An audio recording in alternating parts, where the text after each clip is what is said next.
out of 2.5 decades of being in war. And I think when you look at this, I've been in over 10 major battles. Okay. Major recorded down in history battles. They have tried to assassinate me over 10 times. I tell them, stop praying for what you need. Don't ask God for nothing. Get up every morning and ask him, God, what can I do for you today? Sam Childers is not your typical missionary. He's a gun-toting preacher from Pennsylvania. Childers has rescued thousands of kidnapped and abused children in northern Uganda and South Sudan. They would run up to the bamboo fence and they would be shooting between the bamboo at the buildings, and just shooting inside. The wanted man is Joseph Kony, charged with abducting huge numbers of children, forcing them to kill and mutilate innocent victims. In 2005, the ICC issued arrest warrants against him, but 19 years later, he still remains at large. Somebody had to pay the price. Sam did that. Sam Childers never stopped because the bad things never stop.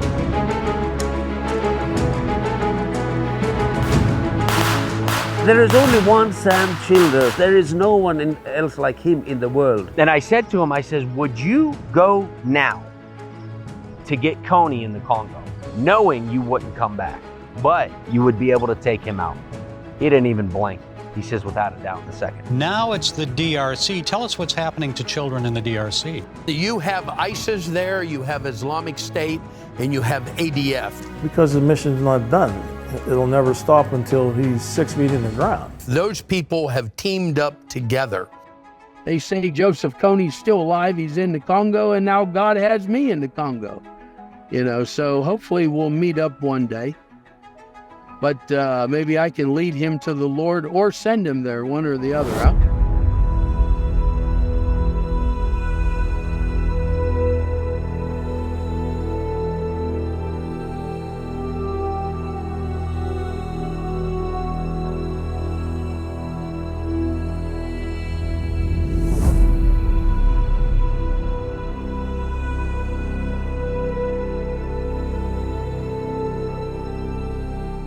Keep in mind the new documentary comes out on the 9th of August. Okay. That's when people can go to the website and download it or order it DVD or flash drive. Everything got started here in Africa a number of years ago. Dateline NBC came here to do a story on Joseph Kony, the leader of the LRA. He was once known as the world's worst terrorist. Yes. So Dateline NBC wanted someone to do security in South Sudan. There was no government there then. We're talking back in 2004.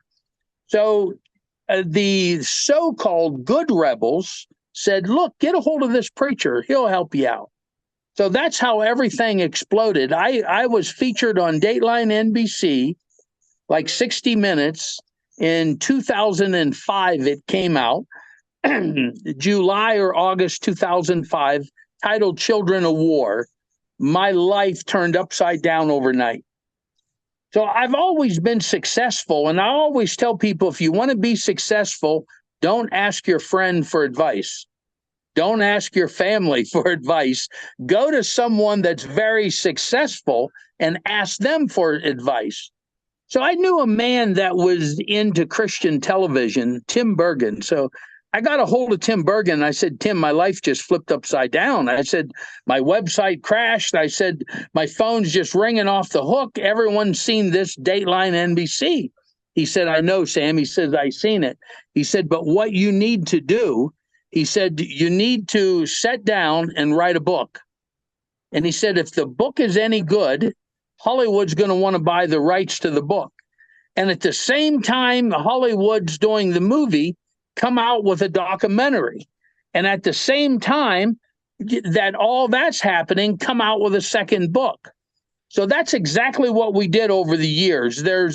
My first book called and stuff. My first book came out in 2009, and that's Another Man's War. Yes. My second book is Living on the Edge. And that's, everyone said, what's the second book about? It's everything that's not in the first book. But anyways, so that's exactly how it happened. The Hollywood movie come out, the documentary come out 9 or 10 years ago, Machine Gun Preacher documentary. And then right now, as we're speaking, there's a new book that comes out in September, and it's titled The Most Unlikely. I believe anything that ever happened in my life, I believe the third book is going to be a hit, because the third book is about what you can do with your life to change somebody else's life. But right now, as we speak, August 9th, the new documentary comes out. And the new documentary, people say, well, what's it all about? It's about more than 2.5 decades of storms, Yes. trials, difficulties, loss, gains, pain, happiness, sorrows. But at the end of the day, I never stopped. And that's the title of the new documentary, Never Stop. And even now, like, I have people that go to my motorcycle shop in the States, in Pennsylvania. And I got a beautiful motorcycle shop. I mean, it does business every day. It's run by my brother. There's a young lady there, Evelina, that's going to be taking over the organization one day. I'm 62 now, so I'm not stupid. I'm preparing, Yeah. So, but people walk into the shop and it's so beautiful. The first thing they say is, why does he live in Africa? As Americans or Westerners, sometimes we look at material things and nice things to make our decision in life. I'm sitting here in northern Uganda, at the truck stop, beautiful place. But if you see what my motorcycle shop and life could be in America, people don't understand why you here, Yes, that's the part that the people in this audience need to understand, is that you didn't just up and move and say, hey, I'm going to be a missionary. Hey, I'm going to do this. You were, I believe, chosen by the Lord to do this. And yeah, it was definitely a calling from God. Definitely a calling from God. Tested you for those 8 years. You were sent out like the disciples with you sold everything. And then when it got down to the last penny, yes, your house was, retained, but you still had to sell everything, pick up your cross and follow him, and show that you would do it again and again, no matter what. You have that hook. It's a passion. But what the audience needs to understand is that you visited this place and you saw the desperate need for what now has been funded, but it was a long journey for you. And that's why it's important that they read these books. They watch the movie. And I know it was Hollywoodized, but they still need to hear the real in the books. And that's the important thing. Download each one of these books. I'm going to show them in the pictures here how to get each one of the books. But there's so many stories that you could tell, but your first one, I know that you witnessed a horrific scene in the bush, and it hit you right in the crux of the heart. If you would recap that part of it for those that don't know. Well, I'm not sure which scene you'd be talking about, because there's so many. What really took my heart to make me make the decision. My first trip into Sudan, I literally had it planned out that I was only going on a mission trip to get God off my back. I knew I had a calling. And when I was going on a 5-week mission trip, and I had it all planned out. I was going to go home and I was going to say, God, I did it. I did what you wanted me to do. I went to Africa, took a lot of money with me, God, because I was a contractor. I owned real estate. I mean, I was a businessman. So my life was way up here with money. So I went to Africa and I heard about a village that was raided early morning, and there was hundreds of people murdered, killed. And when I heard about it that morning, I said to some soldiers, I said, I got to go see this. You know, I've always been like Thomas in the Bible. They said, you know, Jesus is rose, you know, God rose him, you know, and what did he say? He said, I got to see him. But that wasn't even good enough. He said, and I not only want to see him, I got to put my finger in the hole in his hand. So I needed to go see this. And when I tell this part of the story, I like to tell this to people. God will open a door for us. When we stand in that threshold of that doorway, the decision we make at that moment will determine your destination in life. So the one soldier said, we got to do a recon and look for children hiding in the bush from the rebels. So when we were looking for children, I come across the body of a small child, may have been 8 or 9 years old. I couldn't tell if it was a he or a she, because from the waist down was gone. And as I stood over that body, I said, God, how can this happen in the world? And all of a sudden I said something. I didn't really realize what I was saying. I looked up and I said, God, I'll do whatever it takes to help these people. And that was more than 2.5 decades ago. And I'm still here. And you know, the first 6 or 8 years, I didn't even realize that I was living what I looked up and said to God. God, I'll do whatever it takes. And that saying is on a lot of our T-shirts that we sell, whatever it takes. And I believe that as a Christian, we need to get that mindset back.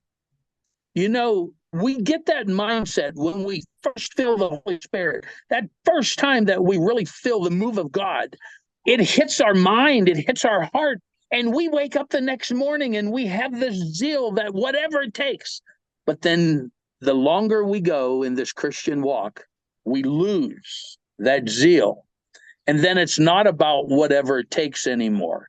It turns out about what are we willing to give or what can we give? And then we back away from everything. You know, I tell people this a lot because I preach a lot on hearing from God. How do you really know you're hearing from God? You don't want to do it. You know, if you're all happy about doing it, it's probably not God. Now, I'm not saying it's not a good thing. I'm just saying it's probably not God. But I didn't want to come to Africa. The first 8 years, I didn't want to be here. I was miserable, but I made it okay because I knew I was here because of God. But all of a sudden, over 2.5 decades later, I'm living the dream. I'm living the dream. I just left an orphanage that I built in a war zone. I just spent a few days with little children hugging all over me. Father, Father, Father. Aww. I go down to where they're eating. I posted videos, and as soon as I walk in, they stand up and they said, Father, we just want to thank you. You know, this is over 2.5 decades later. There hasn't been hundreds of children. There's been thousands of children go through this program. That's living the dream. You know, people get a hold of me and they say, Sam, we have supported a child on your sponsorship for years, and it makes us feel so good that we help that child to grow up. You got to be me. I mean, I'm living the dream. I didn't do one child. I didn't do 100 children. I've done thousands of children over the years, saved them from war, from poverty, from hunger. I mean, so right now, I'm living the dream. I mean, if God came to me right now and said, what more can I do? I can't ask him for any more. That's where I'm at now in life. And that's why giving everything to him and putting it in his hands is so important, and laying it all down. You're right. It's not how you start the race, it's how you finish the race. Yeah, And absolutely. I always say that to people. You start out in this pink cloud in this Western world that teaches you in this church culture that, oh, you shouldn't suffer, and God's going to give you this and that. And you made the comment, Sam, you said, got so many people that name it, claim it. oh yeah, I've got a lot on that. Yeah. But every time I name it and claim it, I get a payment book with it. that's exactly right. That's exactly right. And you said specifically, you know, that in your situation, you didn't want to do it, but the Lord, that's how he shows you he's leading, because every step of the way, he shows you the secret desires of your heart that you don't even know that you have. He's now able to show you, as you just said, you look back and you see what you and the Lord accomplished. You said something else that really hit home to me. You said, and it's been such an integral part of my journey. The ones that start with you will not be the ones that finish with you. And you figure out that it's not who's on your right or who's on your left. It's you and God.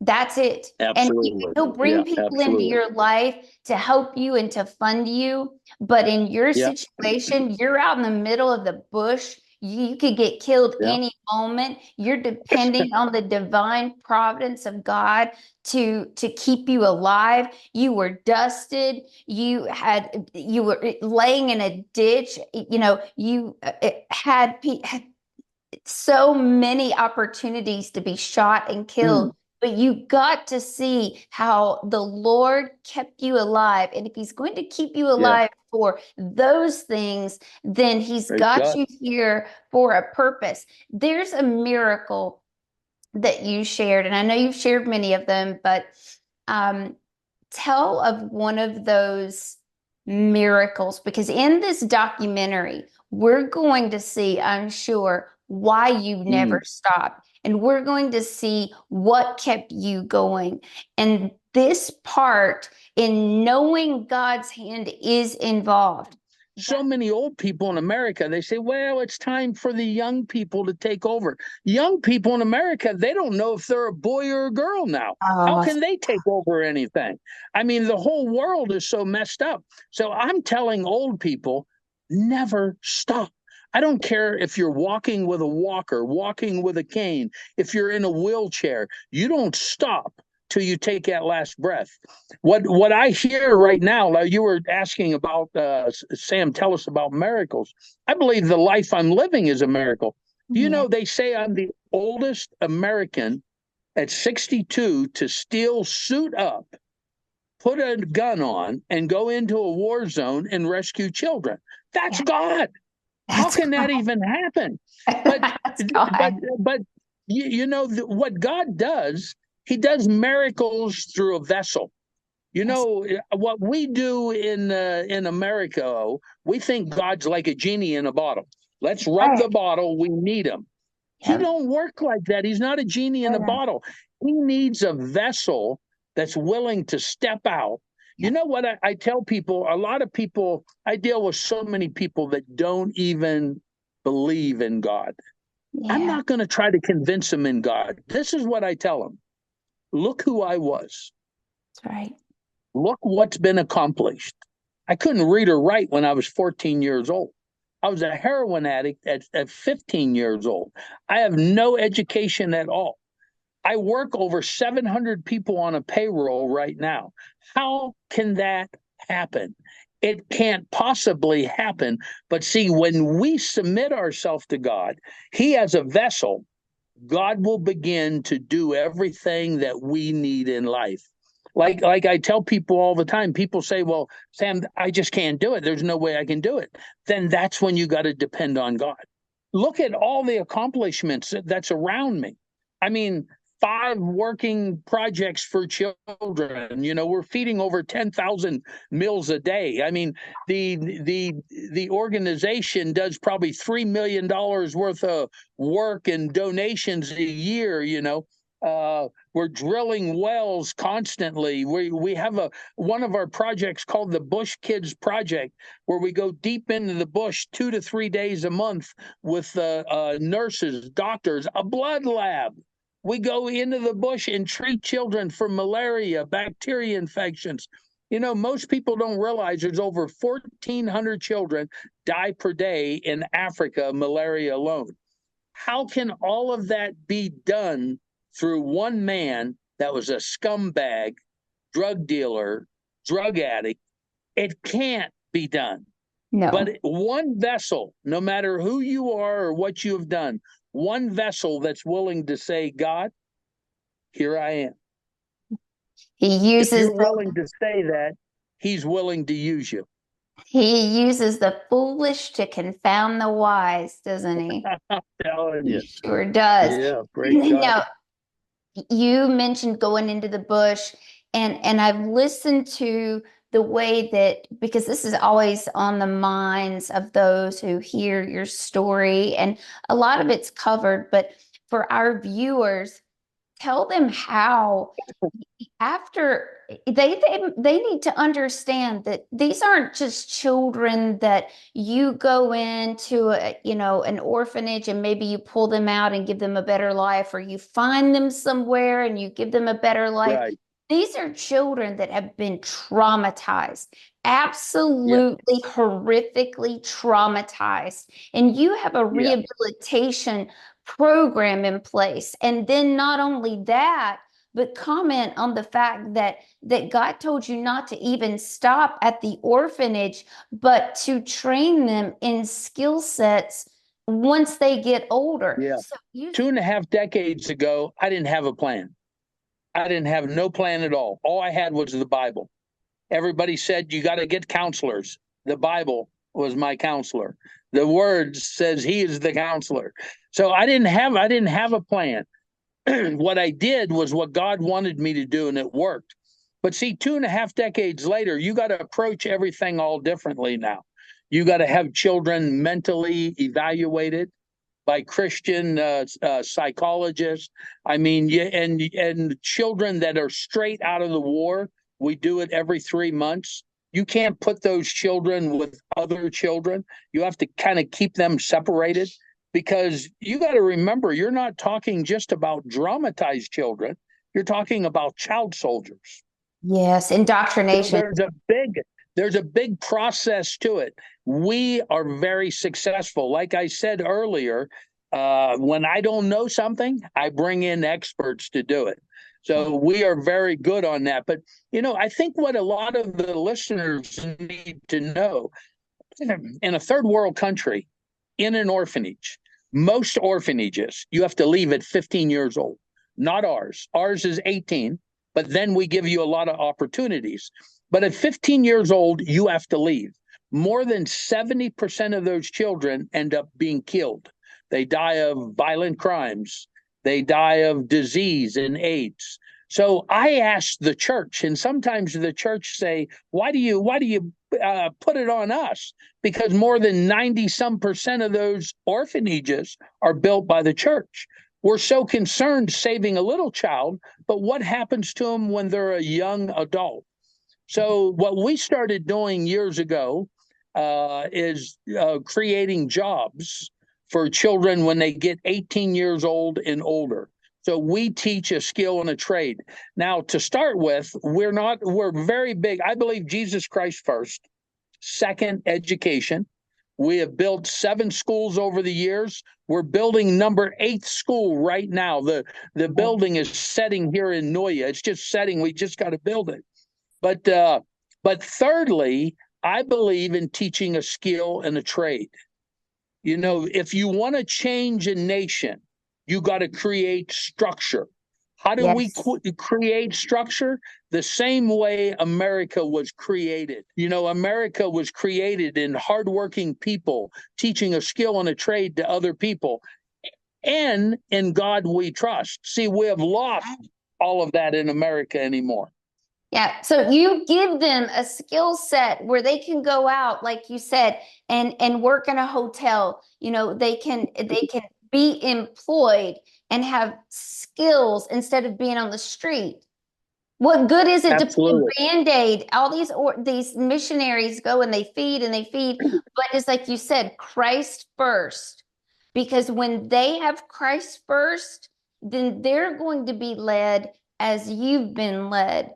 And I believe that the soil that people are sowing into is such a plentiful, rich soil that these children are able, it's not a Band-Aid you're putting on their lives. You know, you're not just giving them a meal, you're giving them hope.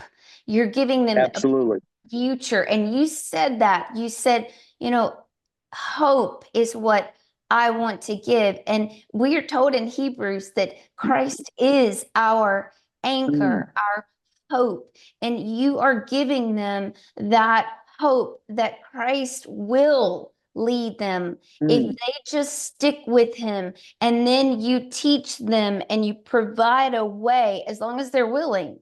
Do you ever have any, you know, I know you bring children out of that incredible sadistic indoctrination. Out of 2.5 decades of being in war. And I think when you look at this, you know, I've been in over 10 major battles. Okay. Major recorded down in history battles. They have tried to assassinate me over 10 times. You know, even as I'm sitting here now, I have a weapon on. You know, I don't go anywhere without a weapon. I've been ambushed on the road over 10 times. Wow. And I speak in a lot of rehabs. I speak on a lot of like the military hospitals and stuff. I speak a lot on the PTSD. Yes. Because people ask, and soldiers, I've had so many good soldiers that fought for our country literally lay their head on my shoulders and cry, and they say, Sam, how did you do it?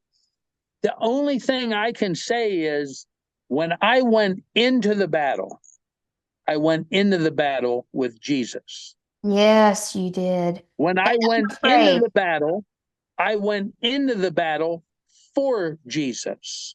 Yes. You know, because it was just a few months ago, I had somebody else, they sat down and interviewed me about the PTSD because it's hitting our soldiers mad around the world, and especially in America right now. We got so many young men, strong men that fought for our country. They're on a pension because they're messed up from the PTSD. And people want to know, they ask me all the time, Sam, how come it hasn't hit you? Jesus. That's exactly right. And see, I can't explain that. The only thing I can tell them is what I've done before I went into the battle is I walked into a church and I said, God, here I am. Yes, and I gave my life to Christ. Something that I've been preaching the last couple years to a lot of Christians, and telling not just Christians, new believers, is I kind of change their way of praying. And I tell them, stop praying for what you need. Don't ask God for nothing. Get up every morning and ask him, God, what can I do for you today? Yes. Before you go to sleep every night, pray to God and thank him for what he did for you, but then ask him, God, I'll be waiting for your plan for you tomorrow. Make it all about him. Yeah, if you make it all about him, then you got a different employer. You're on different health benefits. You're on different benefits. You're on a different 501c3 or not 501c3. What do you call it when you're saving money for retirement? So you put it all in his hands. Yep. You know, so those are the miracles that's happening in my life today. I mean, there's no possible way. There's no possible way I should even be alive. No possible way. You know, if you Google, if you, oh yeah, that's why I'm sitting here with a gun on. but anyways, if you look what's going on in the world today, Christians, we need to be closer than ever before to God. Yes. And I'm not talking walking around quoting Bible scriptures. I'm not talking about standing on the corner telling people you're going to hell. You know what I tell people all the time? That people say to me, Sam, how do you win so many people to the Lord? Love them. That's right. You don't go to a new believer or a new person that never made a commitment to Jesus and start quoting John 3:16. He don't know nothing about John 3:16, but you know what he does know? He knows when somebody loves him. Yes. So that's the biggest thing we can do. If you want to spread the gospel, love on the people. A lot of it goes back to us preachers. It does. You know, I can remember when I was a kid and I would go home, and after, being a little kid on the way home from church, you were talking to your mom, am I going to go to hell? We were worried about sinning. But nowadays, preachers don't talk about sin. They don't talk about hell. They don't talk about heaven. Every preacher, when I was a kid, that you didn't want to go to hell, always ended his service talking about heaven. Yes.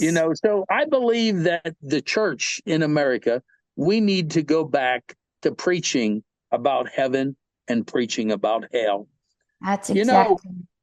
I believe that there's a lot of people out there that's going to be listening, and I'm sitting here as I'm talking to you thinking of, man, I need a good miracle to tell people, and I believe there's a lot of people listening, and they're not qualified to do at all what God has them to do. There's no possible way they can do it. They don't have the resources to do it. They don't have the education to do it, but God has put a calling on them. I don't know if you heard this story. It's in my book about I was up on a mountain in Colorado hunting. And I'm up on this mountain waiting on an elk to come out, and I have my rifle in my hand. And all of a sudden, the Spirit of God came down on that mountain. And I could hear God say, I'm about to take you out to the nations to carry the message of hope. Are you willing to go? And I remember I looked up in the air and I said, God, we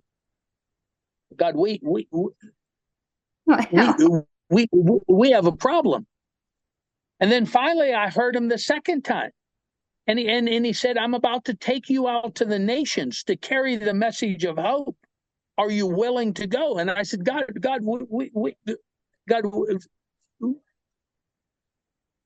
we have a serious problem. And you know what God wants to hear from us today is yes or no. That's it. God's going to ask us, almost everything he says to us is going to be a yes or no question. And the Bible says, let your yes be yes, your no be no. Finally, the third time I heard his voice, he said, I'm about to take you out to the nations to carry the message of hope. Are you willing to go? And I looked up, I said, yes. I walked out of the mountain that day down to a little camper trailer where my wife was. When I opened the door, she looked at me and she said, oh my God, Sam, what happened to you? And I started telling her, I just met God on the mountain. And I started telling her everything, word for word. He said he's going to take me to the nations. I'd done 16 world tours preaching the gospel now. And I just started telling her everything. She fell to her knees and started crying. Not because I heard from God. It was the first time in 10 years of marriage she ever heard me speak and I didn't stutter. I don't know if you knew that or not. From the time I was a little kid, I stuttered every other word until the day on that mountain. And it took instantly stopped. I mean, instantly stopped. No stuttering. Now and then I'll get into a big church like, 10,000 people, 15,000 people, and I'll be walking up to the platform and the enemy will say, I'm going to make you stutter today. And I always just say, well, that's all right. It's going to take me a little longer to get the message out. But yeah, so for the people out there that is listening and you're not qualified, I want to tell you, you're not. Yes. But God can make you qualified. Yes, absolutely. That's it.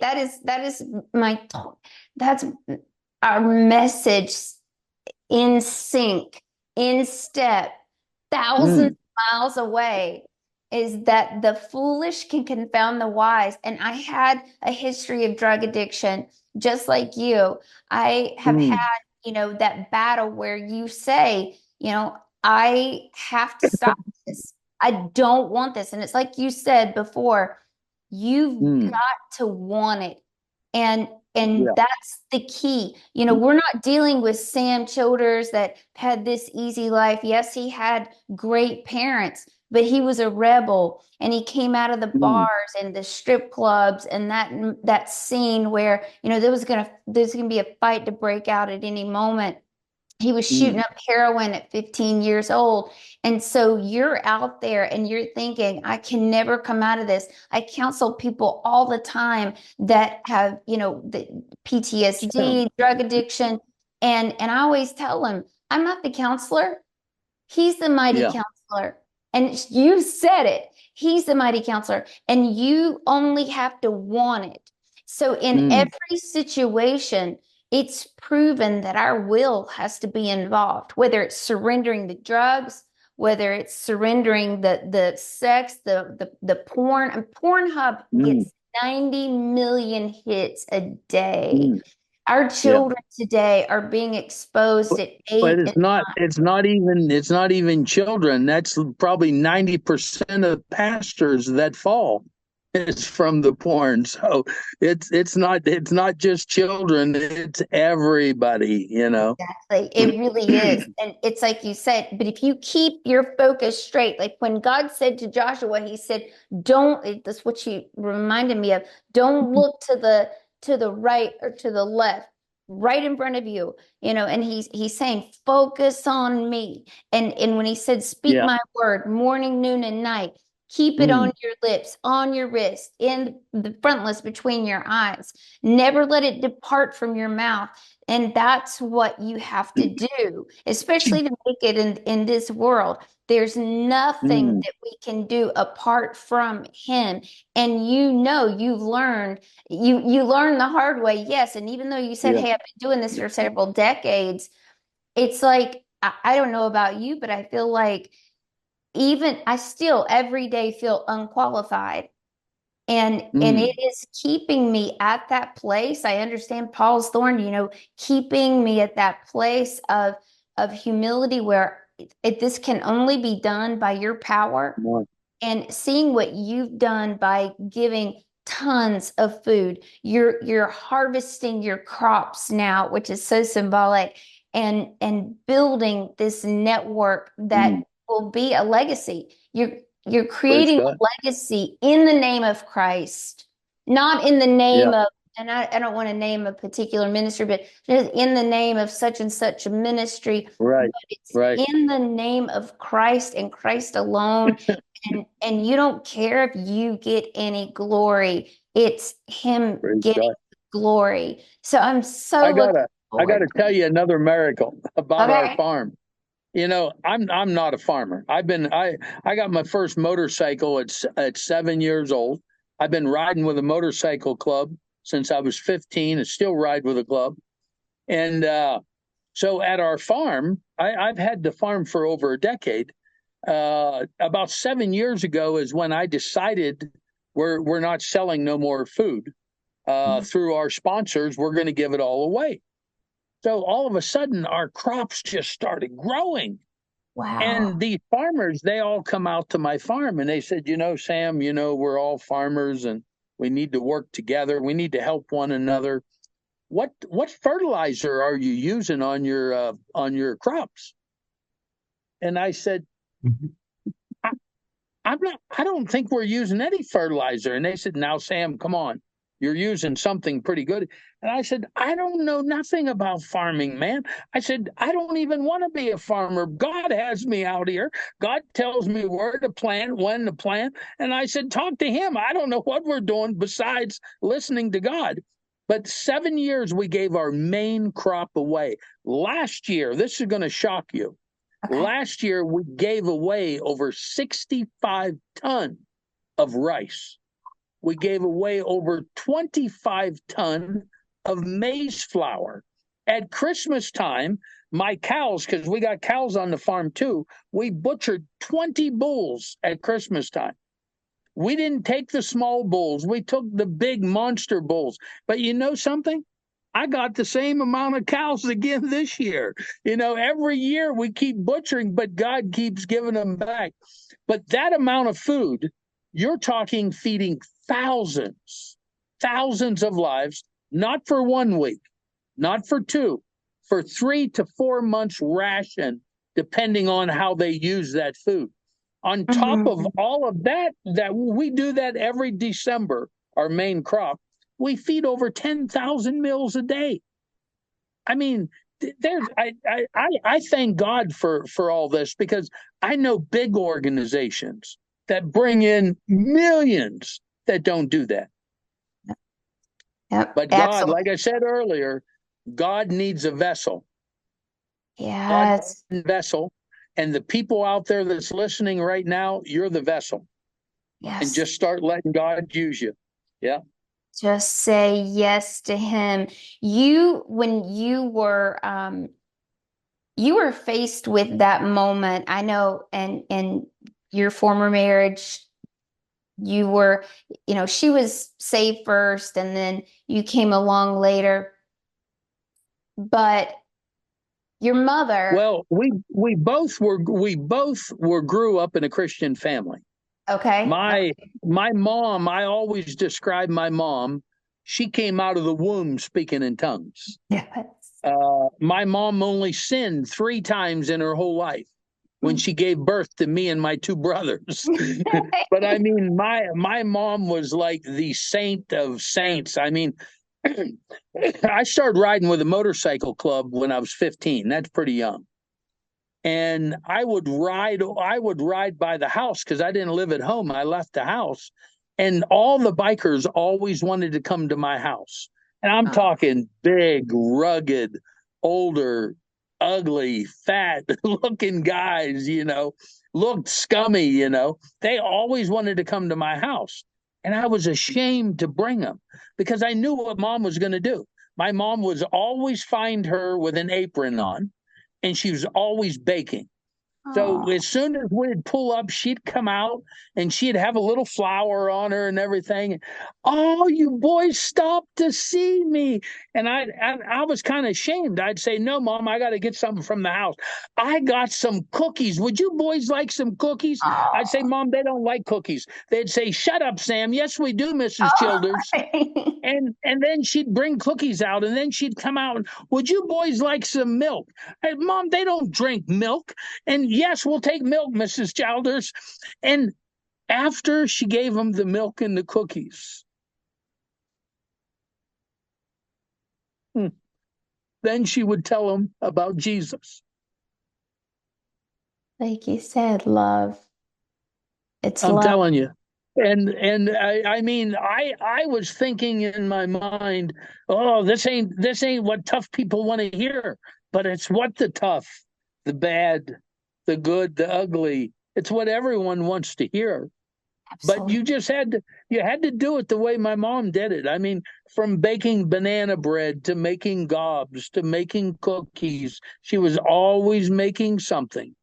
And she'd bring it out and start to feed them, And I'm telling you, every time we'd be riding, they'd say, are we going by your mom's house? No, I don't want to go. We should stop in and see your mom, Yeah. It's love. Oh, wow. It's love. And I guarantee you, the majority of those guys, they really, at the core, like all of us, they just wanted to feel love. Yeah. Well, I tell you what, in the biker world, in the 1%er world, there's been more of a revival going on there than there is in the church. Praise I God. used to tell the bikers years ago, you need to watch the church. Now I tell the church, you need to watch the bikers. They got loyalty. I can't tell you, almost all the bike clubs, and I don't want to mention the names, but the top 10 most dangerous bike clubs, they all got chaplains now. Isn't that awesome? I'm in one. I'm a patch chaplain, So they all want to hear the word of God. I can't tell you how many times they call me, hey Sam, I got problems in my family. My boys, my kids are going through this. Can you pray? It's happening in that world. And there we go again, talking about the church. But we got to get it back in the church once again. You're right. And I do believe it starts in the church. And what starts in the church, remember the Black Robe Regiment and what they did in the very beginning, and had it not been for them saying yes, and they had to do it kind of like you did, they had to go in and say, I'm going to do whatever is necessary to save the lives and to save the life of this country.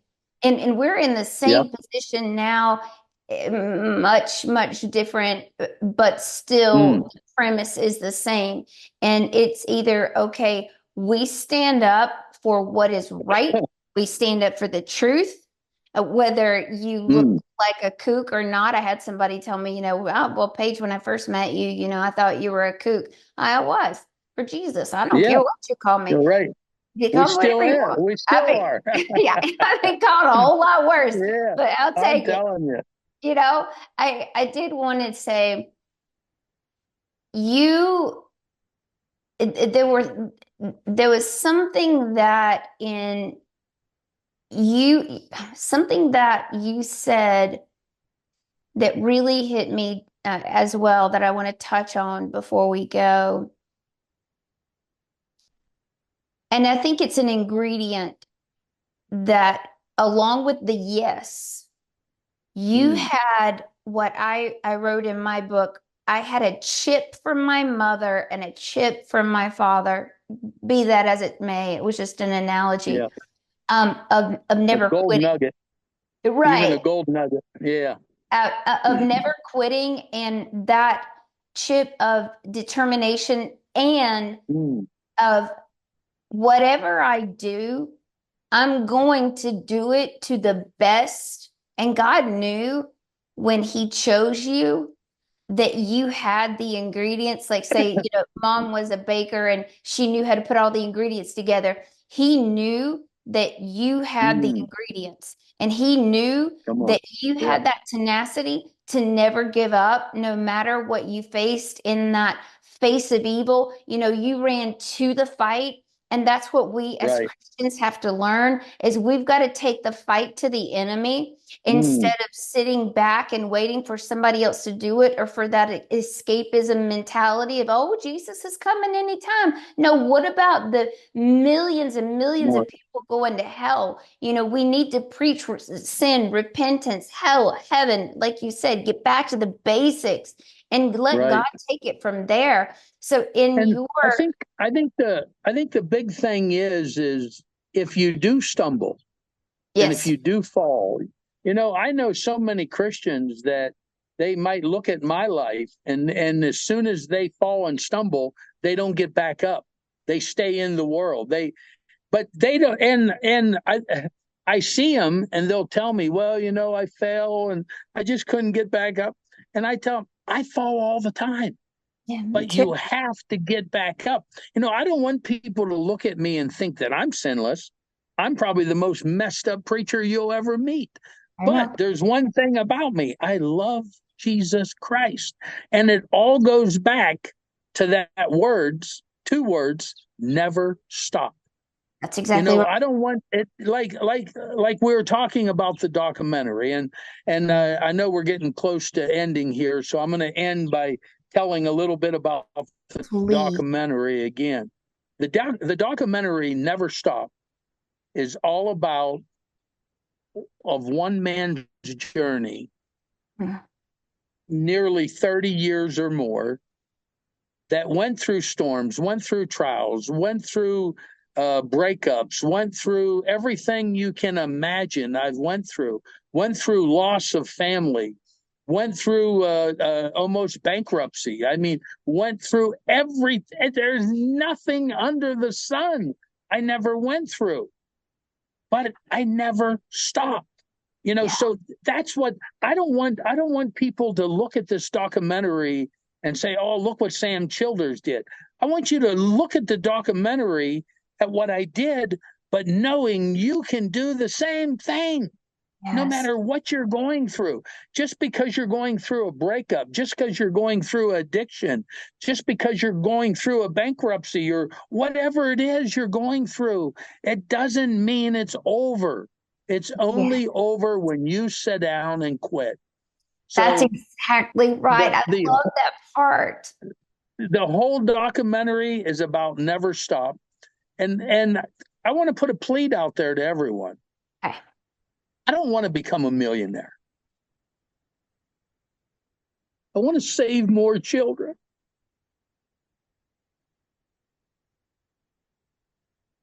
I don't want to be a millionaire. I don't want to have $20 million in the bank. I don't want that. Save more children. Time's running out, especially for me, okay? Reality, I'm 62 years old. I want to keep fighting for children's life. Yes. You know, there was a new movie that just came out, and it made millions and millions of dollars. And it's a good movie. Please, I'm not taking nothing from this movie. Sound of Freedom. It was a very, very good movie, okay? But it was all about two children. 2 children was saved.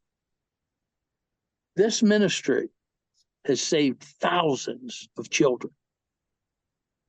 And we're not done. And since I was 50 years old, I started putting everything in line. So when God takes me out, this ministry is going to keep going. Yes. So for everyone out there that hears this, I'm going to ask you, go to our website, do a download of the documentary, buy a DVD, buy a flash drive, you know, but I need your help. I'm asking everyone. I'm not sitting here asking for $1,000 a person or like some of the big evangelists, give $1,000, God's going to bless you. 5,000, you're set for life. I'm not saying, I'm asking you, tell your friends, tell your family, download. $14.95. Download a documentary that you can put in any person with addiction's hands. Put it in any person's hand that's an alcoholic. Any person that thinks his life is fallen, he can't get back up. You can put this documentary in their hand, and at the same time, you're saving children. So I it need your will help. be available on your website, Sam? Yeah, there's a special website that's designed. The website will actually open up the 1st of August. So you're going to see it on our Facebook. You're going to see it everywhere. The Facebook site is never stopped. Okay, but it's not up working. It's working, but we can't give it to the public until August 9th. I think August 8th it goes on. And then that's when you can download it. And I'm telling you, like I said, you'll never see me a millionaire because it ain't going to happen. You're already a people, millionaire. Yeah, absolutely. You know, a lot of people, if you really research me, you'll see I've had over $33 million go through my hands in 10 years.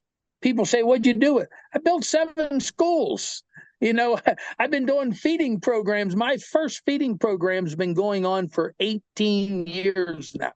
Over 10,000 meals a day, you know.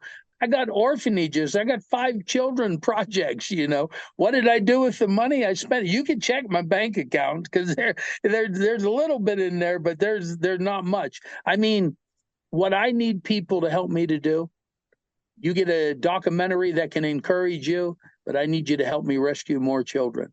One last story. I done a rescue a number of years ago, and I'll never forget it. I didn't want to do it. It was in a really bad area. I went with 3 trucks, 20 soldiers, went into the front lines, rescued these children, and they come running out of an old bombed, broken down church. And the one little boy come running right up to me. And he looked at me and he pointed his finger and he says, I knew you were coming. Oh. I knew you were coming. He said, these other kids said you weren't coming. He said, some of them said you're not even real, but I knew you were coming. Oh. And I know that just made your heart explode. Well, it does every time I think of it, because there's still children out there waiting. Yes. People don't realize there's still children waiting on me right now. Look into South Sudan. Out of all the most dangerous places to go in the world, South Sudan is number 4. Wow. There's a waiting list in the area that I'm at right now, where my orphanage is. There's a waiting list of thousands of children sleeping in the bush, on the streets, in markets. There's no place for them. Thousands of children. Do they still come out?